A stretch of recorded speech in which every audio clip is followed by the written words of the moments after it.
video I'm showing you a Pringles container hack. This is if you don't have a cocktail shaker in Thailand. This is my recipe for pina coladas, my favourite.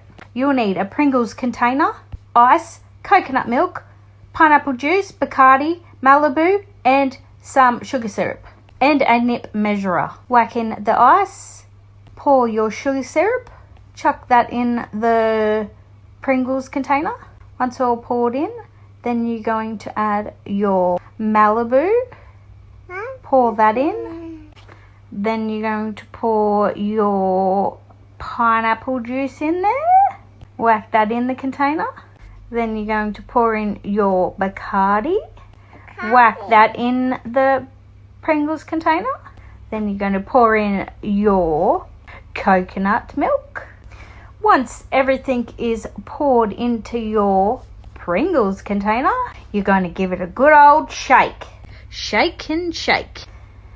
And that is all, guys. Pour it into a glass of your choice and enjoy. And it's ready. Yummo.